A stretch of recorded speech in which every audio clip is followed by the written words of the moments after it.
Good morning, my students of class 7. Today I am going to revise RW revision work lesson 2 that is nutrition in animals and humans. Nutrition मतलब भोजन, animal कैसे लेते हैं और आदमी कैसे लेता है. एनिमल्स और ह्यूमन माने आदमी, मैन वुमेन बॉय, ये ह्यूमन होते हैं आदमी लोग, और एनिमल कैसे न्यूट्रिशन करते हैं. इसमें आप देखिए मोड ऑफ प्रोक्योरिंग फूड, कैसे फूड प्राप्त करता है वो. अब एनिमल जैसे डिफरेंट मेथड्स होते हैं, इसमें different method to procure food कैसे प्राप्त करता है. इसमें आदमी जो है अपने हाथ से भोजन को अपने मुंह में डालता है. काउस हॉर्स ये कैसे पकड़ती हैं फूड को, डायरेक्टली इनटू देयर माउथ. वो हाथ से पकड़ नहीं डालते हैं, वो सीधे मुंह में जाता है. अमीबा प्रोटोजोआ है एक सिंगल सेल एनिमल, इसमें सीडोपोडिया होता है, उससे ये भोजन पकड़ता है. वो हाथ काम करता है इसका सीडोपोडिया. फिर पैरामीशियम है, इसमें शरीर पर ब्रश लाइक स्ट्रक्चर्स होते हैं, सीलिया जिसको हम कहते हैं, और ये सीलिया जो है भोजन को उसके मुंह की तरफ ढकेलता है. फ्रॉग को आपने देखा है भोजन पकड़ते हुए, इस टंग से पकड़ता है, जीभ से, और निकल जाता है. बटरफ्लाई ये इनका माउथ पार्ट होते हैं जो नेक्टर को सक कर लेते हैं, सोख लेते हैं. फिर हाइड्रा है, ये अपना टेंटिकल्स का इस्तेमाल करता है. स्पाइडर्स हैं, ये जाल बनाती हैं और उसमें शिकार को पकड़ती हैं, शिकार अपने आप फंस जाता है मकड़ी के जाल में. मॉस्किटो हैं, ये आपका ब्लड पीते हैं, एनिमल का ब्लड पीते हैं, तो इनका माउथ जो है वो सक करता है. स्टारफिश है, स्टारफिश ये जो है स्नेल को, फिश को, वर्म को, स्मॉल एनिमल्स को, इनके ट्यूब्स होते हैं, ट्यूब लाइक फीट होते हैं, और ये फीड जो है वो भोजन को पकड़ लेते हैं. तो इस तरह से भोजन पकड़ने का तरीका हर एनिमल का अलग अलग होता है. अब देखिए different steps in the process of nutrition. Nutrition में कितने प्रोसेस होते हैं. न्यूट्रिशन भोजन लेने में, आप भोजन मुंह में डालेंगे, फिर अंदर जाएगा, उसका पाचन होगा, फिर पचा हुआ भोजन जहाँ आवश्यक है वहाँ जाएगा. तो न्यूट्रिशन के कितने प्रोसेस होते हैं. एक तो इंजेक्शन हुआ, इंजेक्शन मतलब taking in food material is known as injection. Food is taken inside the body, इसको हम कहते हैं इंजेक्शन. अगर हमने एक समोसा खाया, मुंह में डाल लिया और निगल लिया, तो हमारा इंजेक्शन हुआ. फिर दूसरा, ये पहला प्रोसेस हुआ. दूसरा है डाइजेशन. अब समोसा अंदर जाएगा तो अंदर उसका ब्रेक डाउन होता है. Number 2 digestion. डाइजेशन मतलब उसके जो तत्व हैं समोसे के अंदर, वो सब सिंपल इनऑर्गेनिक केमिकल्स में बदलेंगे. फिर क्या होता है, तीसरा स्टेप हो, ये इसका एब्जॉर्प्शन होता है भोजन की नली से. ये कौन एब्जॉर्ब करता है, सर्कुलेटरी सिस्टम. जो ब्लड हमारा होता है वो सक कर लेता है जो इसमें इम्पॉर्टेंट कंटेंट्स हैं. इसके बाद क्या होता है कि एसिमिलेशन, ये चौथा प्रोसेस है. चौथा एसिमिलेशन. अब ये जो पचा हुआ भोजन है ब्लड में अब्जॉर्ब हो गया. अब ब्लड कैपिलरीज के थ्रू जहाँ इसकी आवश्यकता है वहाँ जाता है और बॉडी के द्वारा वो इस्तेमाल किया जाता है, जिससे एनर्जी पैदा होती है, या ग्रोथ होता है बॉडी का, या रिपेयर होता है, कोई टूट फूट होती है. उन्हीं चीज़ों से। यहाँ तक हो गया। फिर पांचवा आता है इजेशन। इजेशन मतलब जो भोजन बेकार हमने खाया था, जो हमारे काम का नहीं है, वो बाहर निकलता है, उसको हम कहते हैं इजेशन। इजेशन।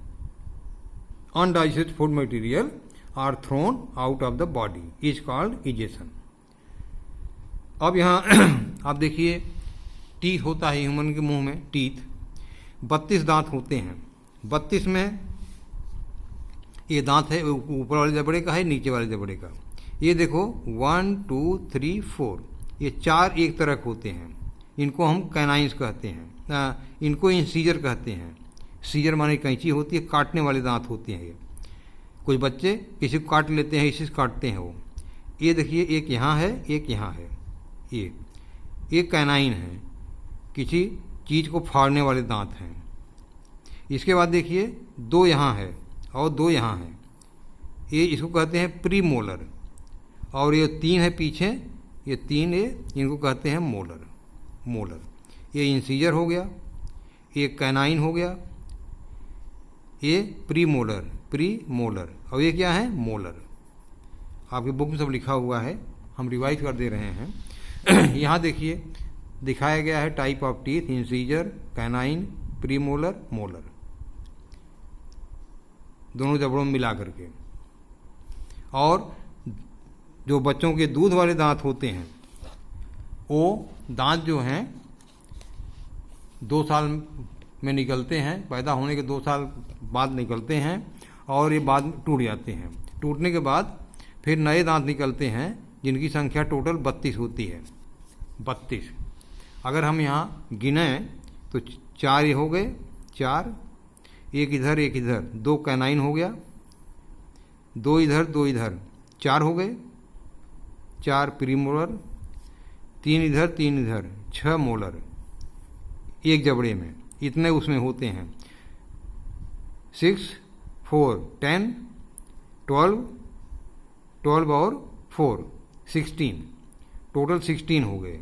टोटल कितने हो गए, 16, यहाँ से यहाँ तक 16, इसमें और 16 ऊपर, तो कितने टोटल हो गए, 32। तो इस तरह से दांत के बारे में आपको हमने बता दिया। दांत का काम है भोजन को ग्राइंड करना, उसको पीसना जिससे छोटे छोटे टुकड़े हो जाएं। और टूथ का स्ट्रक्चर देखिए, ये है दिखाया गया यहाँ पर। ये एनिमल होता है, ऊपर का पार्ट बहुत हार्ड होता है। इसके अंदर डेंटिन होती है, बोन का स्ट्रक्चर होता है, और इसका ये रूट जड़ होता है, इतना क्राउन वाला पोर्शन ऊपर होता है। रूट जो है अंदर मसूड़े में होती है। इसके अंदर ब्लड सप्लाई होती है, और ये पल्प होता है यहाँ, मतलब ये पल्प होता है भोजन के, यहीं से जो है नरिशमेंट वगैरह मिलता है, ये बढ़ता है। स्ट्रक्चर ऑफ टूथ, इसको आप बना लीजिएगा, स्ट्रक्चर ऑफ टूथ। यहाँ हम आपको बता दें कि एनिमल इज द इनेमल, ये इनेमल ऊपर वाला पार्ट जो होता है सबसे ऊपर, animal is the hardest substance in our body. सबसे हार्ड, हड्डी से भी मजबूत होता है, हड्डी से भी मजबूत होता है, even harder than the bone. It is secreted by dentin. ये डेंटिन जो मटेरियल है नीचे, इसके नीचे, यही जो है इसको बनाती है। तो इस तरह से हमें दांत की बराबर केयर करना चाहिए, क्योंकि दांत टूट गया फिर दोबारा वो दांत जमना नहीं है, टूट गया तो टूट गया। इसलिए हमेशा मुंह की सफाई रखना चाहिए, ब्रश करना चाहिए। ब्रश 2 टाइम करना चाहिए, एक सुबह और एक शाम को, सोने के पहले, खाना खाने के बाद। अगर शाम को आप ब्रश करते हो तो रात भर आपका मुंह और दांत साफ रहेगा। और केवल सुबह करते हो तो सुबह आपने ब्रश किया और फिर जो है खाना शुरू कर दिए, तो साफ नहीं रह पाता। इसलिए शाम के टाइम सोने के पहले ब्रश करके सो, तो रात भर कम से कम 8-9 घंटे आपका दांत साफ रहेगा। तो इस तरह से ब्रश करने का तरीका भी दिखाया गया है यहाँ पर, कैसे ब्रश करते हैं। ब्रश आप करते होंगे। अब इसमें ह्यूमन का डाइजेस्टिव सिस्टम, जो पाचन क्रिया है, वो कैसे होती है।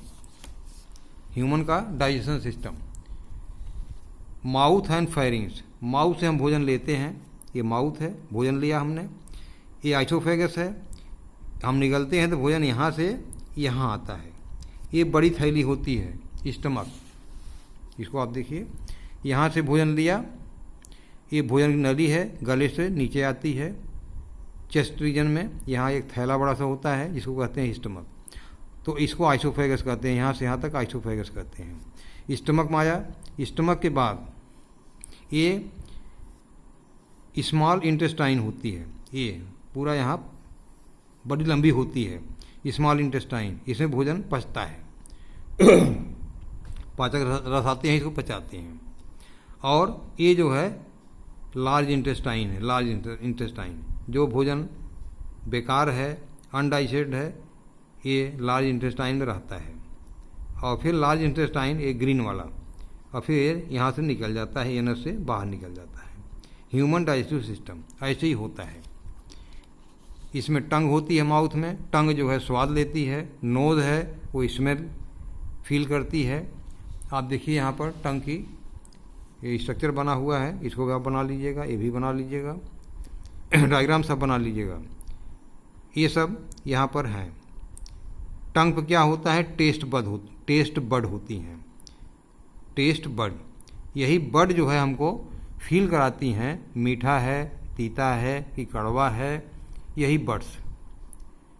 तो डाइजेशन जो है माउथ से शुरू होता है, जब टीथ ग्राइंड करता है उसमें सलाइवा मिलता है, टंग टेस्ट लेती है, और फिर भोजन अंदर आता है स्टमक में। डाइजेशन ऑफ फूड, अब यहाँ आप देखिए डाइजेशन ऑफ फूड, डाइजेशन कैसे होता है। Digestion of food in buccal cavity, इसमें सेलेवरी ग्लैंड होती है, माउथ में सेलेवरी ग्लैंड होती है, जिससे सेलेवरी एमाइलेज निकलता है,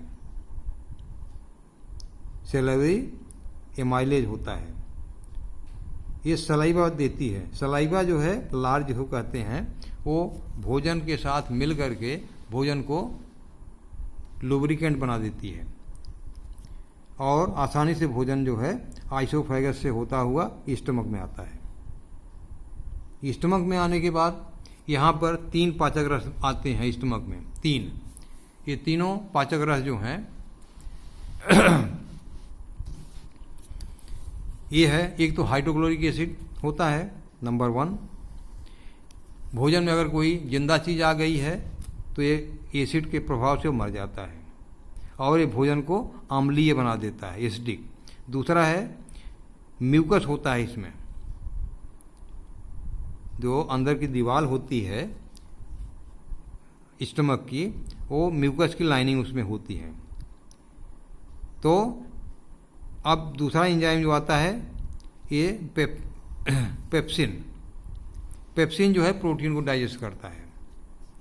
पेप्सिन जो है ये पहला एंजाइम है जो भोजन में प्रोटीन है उस पर पेप्सिन एक्ट करेगा और इसको पेप्टोन में बदल देगा, पेप्टोन में, और भोजन बिल्कुल हो जाएगा अर्ध तरल, और वो आएगा फिर स्मॉल इंटेस्टाइन में। स्मॉल इंटेस्टाइन देखिए यहाँ लिखा हुआ है 7.5 मीटर का, लगभग 20-21 फीट लंबी होती है, और इसमें भी पाचक रस होते हैं। इसमें जो पाचक रस होते हैं वो कहाँ से आते हैं, लीवर से, बाइल जूस आता है, यहाँ मिलता है भोजन, बाइल जूस मिलता है, और पैंक्रियाज से डाइजेस्टिव एंजाइम मिलते हैं, पैंक्रियाज और लीवर से पाचक रस जो है आकर के स्मॉल इंटेस्टाइन में मिलते हैं और भोजन को पचाते हैं। अब जब भोजन पच जाता है तो उसका एब्जॉर्प्शन होता है स्मॉल इंटेस्टाइन में, ब्लड के थ्रू, ब्लड के द्वारा, और एब्जॉर्प्शन के बाद ये भोजन कहाँ जाता है, शरीर के विभिन्न भागों में पहुंचाया जाता है ब्लड के द्वारा। और फिर बचा हुआ भोजन एनर्जी से बाहर निकल जाता है। Nutrition in grass eating animal, जो घास खाते हैं एनिमल, उनमें कैसे होता है। यहाँ पर grass eating animals chew half digested food, ये हाली हाली खाते हैं, ये भोजन को चबाते नहीं है पूरा। इसको हम कहते हैं रूमिनेंट्स। और क्या करते हैं, जब खाने के बाद बैठते हैं तब क्या करते हैं, ये देखा है कभी, ये पागुर करते हैं, भोजन को निकालते हैं अंदर से और मुंह में आता है, उसको चबाते हैं। तो खाने के बाद इनकी चीविंग होती है।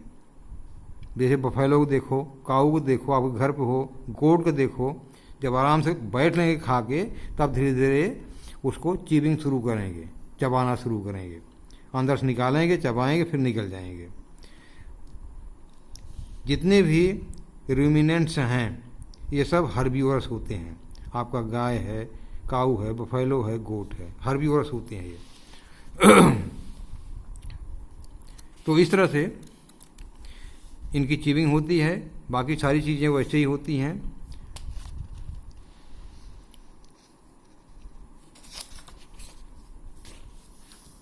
अब इसमें एक्सरसाइज आपने किया होगा, शार्ट में इन ब्रीफ आप देख लीजिए। यहाँ पर थोड़ा जो इस लेसन में आपने सीखा, पढ़ा, there are 5 main steps in the process of nutrition in animal. 5 हमने बताया आपको। The process by which food is taken inside body, उसको हम इंजेक्शन कहते हैं। पहला step, break down of food into simpler and soluble molecule inside the body, इसको हम डाइजेशन कहते हैं, पाचन। The process by which undigested food material, न बिना पचा हुआ भोजन बॉडी के बाहर निकल जाता है, उसको हम कहते हैं egestion. Opaque absorbs sugar and starch into acid. तो इतनी चीज़ें आप इसमें देखें। अब यहाँ पर कुछ एक्सरसाइज दी गई हैं, ये है, आप इसको कर लीजिए। यहाँ पर टिक है, क्योंकि ये रिवीजन चल रहा है। आप यहाँ जो न किए हों वो वीडियो को रोक करके इसको टिक कर सकते हैं, देख सकते हैं। नेक्स्ट पेज पर देखिए, फिर यही चीज़ें हैं सब। ये हो गया multiple choice question, fill in the blanks है, इसमें 6 क्वेश्चंस हैं। राइट ट्रू और फॉल्स, राइट ट्रू और फॉल्स ये कराया गया है, देखिए 18/5/2020 को। Think and write one word of the for the following. देखिए, द व्हाइट शाइनी, सफ़ेद चमकता हुआ पार्ट ऑफ द टूथ क्या होता है, क्राउन होता है। To protect the lining in the stomach क्या होता है, म्यूकस होता है, म्यूकस, यही स्टमक को प्रोटेक्ट करता है। आप मांस खाते हो, इसी थैले में वो पच जाती है, लेकिन स्टमक भी मांस की बनी है, ये नहीं पचती। क्यों नहीं पचती, क्योंकि स्टमक की जो दीवार होती है वो म्यूकस से के लेयर से सुरक्षित रहती है। ये बहुत इंपॉर्टेंट है दिस पॉइंट। फिर देखिए यहाँ पर क्वेश्चन आंसर है, आपने लिखा हुआ क्वेश्चन आंसर। ये लास्ट पेज है आपके चैप्टर का। ये प्रैक्टिकल वर्क कराया जाएगा आपको बाद में। यहाँ लास्ट में पेज के अंत में यहाँ कंप्लीट हमने लिख दिया homework ABCD exercise in the book. ये 4 एक्सरसाइज आप बुक में करेंगे। E और F एक्सरसाइज कहाँ करेंगे, कॉपी में करेंगे। Thank you. Good morning dear students of class 7। This is your translation book. Translation book date is 17/7/2020। Lesson 2 page number 5 पर है ये। यहाँ पर आपको affirmative sentence, word order. Affirmative sentence में ऑर्डर क्या होता है, पहले सब्जेक्ट होता है, फिर वाज वेयर होता है। वाज वेयर क्यों होगा, क्योंकि ये पास्ट टेंस का हेल्पिंग वर्ब है। वाज और वेयर पास्ट टेंस के हेल्पिंग वर्ब हैं। वाज वेयर हो गए, जिसे is am are present tense में था। अगर निगेटिव सेंटेंस है तो सब्जेक्ट होगा, वाज वेयर होगा, इसके बाद नॉट आएगा। फिर अदर वर्ड्स आएंगे। अगर इंट्रोगेटिव सेंटेंस है, क्वेश्चन वर्ड है, इंट्रोगेटिव है तो क्वेश्चन वर्ड आएगा, फिर वाज वेयर आएगा, फिर सब्जेक्ट आएगा। सब्जेक्ट यहाँ जाता है और सब में पहले आता है, देखिए प्लस सब्जेक्ट के बाद नॉट, फिर अदर आएंगे। जैसे एक उदाहरण देखिए यहाँ पर, मैं उदास था, मैं था उदास, मैं आई सब्जेक्ट हो गया, वाज हेल्पिंग वर्ब है, सैड माने दुखी, उदास। वह स्कूल में नहीं थी, वह स्कूल में नहीं थी, वह थी है तो यहाँ सी लगेगा, सी सिंगुलर सब्जेक्ट है, सी वाज, यहाँ देखिए सी वाज, ये निगेटिव है, नहीं आया है, सी वाज नॉट आएगा, फिर नॉट आ गया। अब आगे इन द स्कूल। तो इस तरह से यहाँ देखिए तुम परसों अनुपस्थित क्यों थे, अनुपस्थित क्यों थे। अब यहाँ देखिए क्यों जो है बीच में आया है, तो यहाँ WH ग्रुप आएगा, वाई। इसके बाद यहाँ देखिए वाई, फिर क्या आएगा, वाज या वेयर, वेयर आया क्योंकि तुम हो, यू है, सब्जेक्ट यहाँ आया, this is subject, why were you, then absent the day before, yesterday, परसों, परसों क्या कहते हैं, द डे बिफोर ईस्टरडे, ये परसों इसका मतलब हुआ, परसों। तो इसी तरह से आप देखेंगे यहाँ पर दिया हुआ है एक्सरसाइज ए, हिंदी दी हुई है, इसकी आप अंग्रेजी बनाएंगे। एक हमने कर दिया, चौकीदार आलसी है, चौकीदार वाज लेजी, ऐसे ही सब आप करेंगे। नेक्स्ट पेज पर यहाँ हमने लिख दिया है एक्सरसाइज बी, ये ए है, यहाँ एक्सरसाइज बी हमने लिख दिया है। यहाँ अंग्रेजी दी हुई है, उसकी हिंदी करना है। हमने एक यहाँ आपको कर के दिखा दिया है, he was not a naughty boy, वह शरारती बच्चा नहीं था। Your brother was not courageous, courageous माने हिम्मती, योर ब्रदर ये सब्जेक्ट है, आपका भाई साहसी नहीं था। तो ऐसे आप यहाँ लिखेंगे हिंदी में। हमने होमवर्क यहाँ दे दिया है, कठिन वर्ड इसमें दिए गए हैं, किसी की वर्ड मीनिंग नहीं मालूम है तो आप यहाँ देख सकते हो, साहसी, रोचक, कार, गेंदबाज। और यहाँ होमवर्क है, complete exercise A and be in the book, book में ही आपको करना है। Thank you.